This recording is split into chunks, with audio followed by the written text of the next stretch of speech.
Hello, welcome to home education. जैसा कि बच्चों इकोनॉमिक्स से रिलेटिव जो फर्स्ट वीडियो थी वो आपका जो फर्स्ट पेपर था उसकी मैं मोस्टिंग आपको पहले ही दे चुकी हूँ। आज की जो वीडियो मैं इकोनॉमिक्स में जो आपकी सेकंड पेपर होता है उसकी मोस्टिंग देने जा रही हूँ। तो चलिए स्टार्ट करते हैं।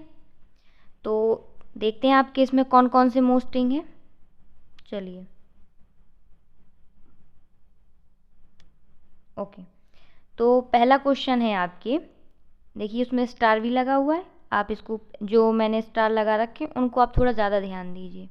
चलिए, तो पहला क्वेश्चन है आपका, अधिकतम सामाजिक लाभ सिद्धांत बजट का अर्थ व महत्व लिखना है। ये पूरा क्वेश्चन आता है, आप ये मत समझिए कि ये पूरा क्वेश्चन ही आता है, पूरा है इसका। फिर आपको सेकंड क्वेश्चन है आपका, कीन्स के रोजगार सिद्धांत का वर्णन। क्लियर। फिर है तीसरा क्वेश्चन है कि लोक व्यय के विभिन्न वर्गीकरण को आपको समझाना है, लोक व्यय के वर्गीकरण को। फिर चौथा क्वेश्चन है आपका, मंदी काल में राजकोषीय नीति क्या है। अब आप यहाँ समझिए, ये क्वेश्चन लघु में भी आ जाता है और दीर्घ में भी आ जाता है। अगर वो इतना पूछे तो आपको लघु में लिखना, और वर्णन समझाइए कुछ भी आ जाए तो आपको बड़ा लिखना है। क्लियर हो गया।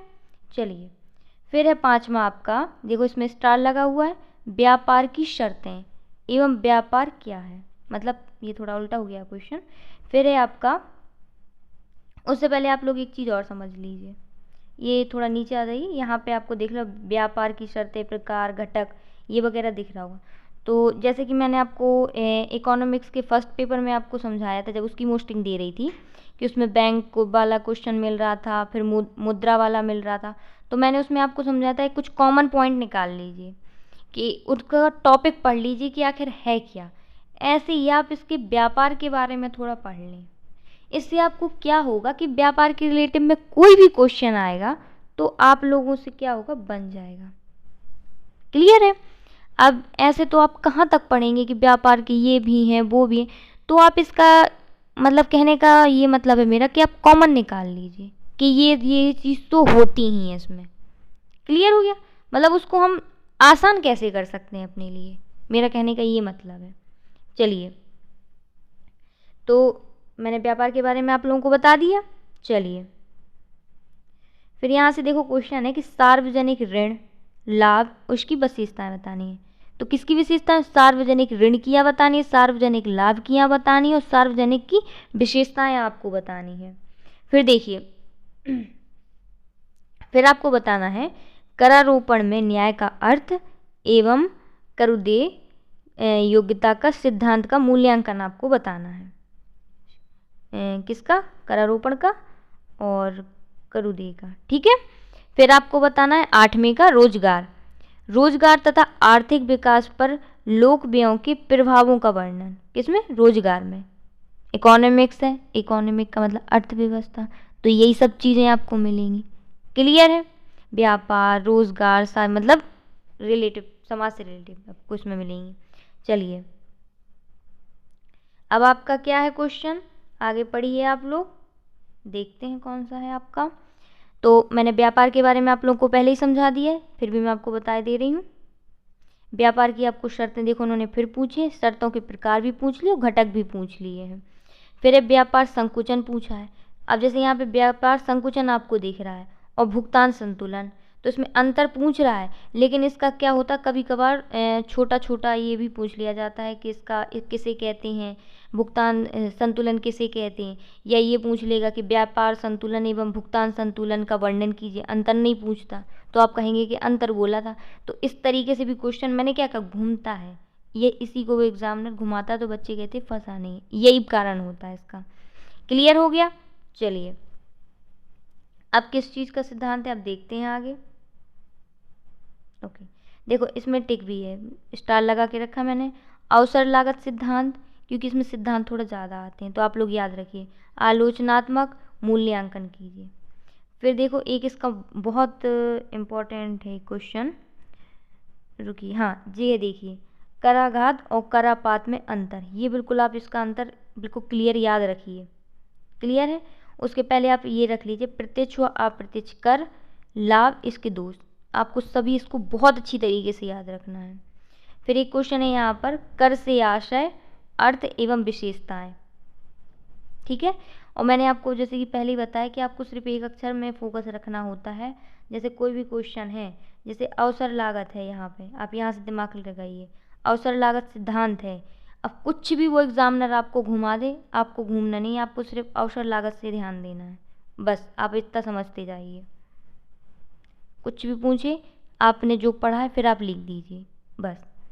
अब देखो फिर से सार्वजनिक का वो पूछ रहा है, सार्वजनिक व्यय के विभिन्न सिद्धांत पूछ रहा है और प्रभाव पूछ रहा है। क्लियर है। फिर वो पूछ रहा है राजकोष की नीति का अर्थ पूछ रहा है, वैगनर का सार्वजनिक व्यय को समझाइए। क्लियर हो गया। 17 पूछ रहा है वो केंद्रीय सरकार की आय तथा व्यय की मदों की विवेचना कीजिए। केंद्रीय सरकार की आय का पूछ रहा है और व्यय का पूछ रहा है। ये इसका अलग अलग पॉइंट भी करके दे सकता है, जैसे मैंने आपको पहले भी समझाया था कि अलग अलग भी देता है, कभी कभार साथ में ही दे देता है वो।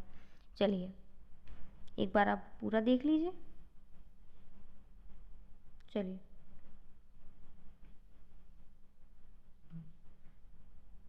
नेक्स्ट है आपके और क्वेश्चन, थोड़ा और है। चलिए 18 क्वेश्चन है आपका, देखो उसमें भी स्टार मैंने लगा रखा है। भारतीय कर प्रणाली के दोष बताने हैं, भारत में संघीय चित्त व्यवस्था बतानी है आपको। क्लियर है।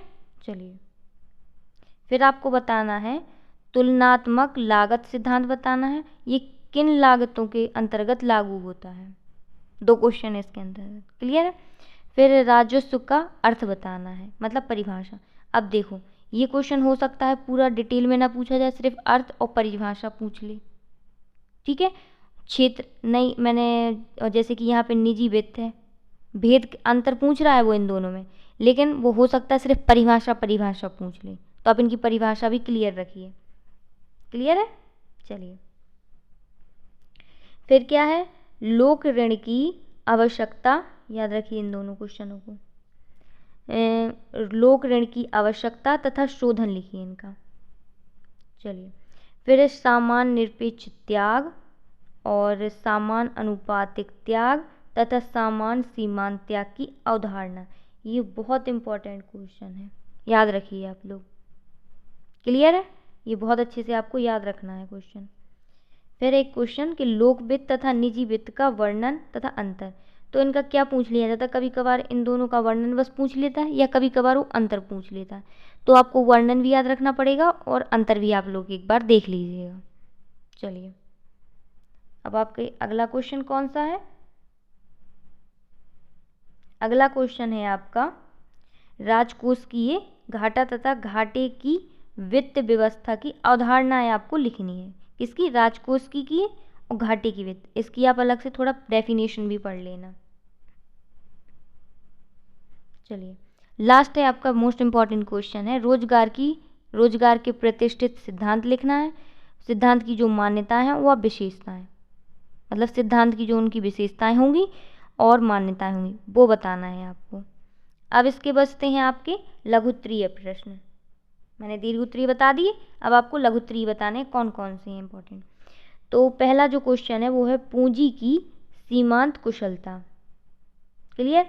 फिर राजकोष की नीति, करदान क्षमता, सार्वजनिक आगम के प्रकार, सार्वजनिक वस्तुओं की अवधारणा, व्यापार क्या है, सार्वजनिक व्यय क्या है, फिर है राजस्व का अर्थ, मंदीकाल, जैसे कि मैंने जहाँ जहाँ था तो मैं आपको बताती भी गई थी कि ये भी अलग से पढ़ लेना कि ये लघु में कभी कभार आ जाते हैं आपके, जो 2 नंबर के लिए आते हैं उनको लघु कहते हैं ना आप, तो वो कभी कभार आ जाते हैं, इस तरीके से पूछ लिए जाते हैं। चलिए आप एक बार इसको और देख लीजिए, ये देखिए, तो जिसके सेकंड पेपर की जितनी मोस्टिंग थी वो मैं आपको दे चुकी हूँ। तो आपको इसमें कोई दिक्कत हो तो प्लीज़ आप कमेंट बॉक्स में लिख दीजिएगा। इस वीडियो को लाइक करना, प्लीज़ शेयर ज़रूर करना। थैंक यू बेटा।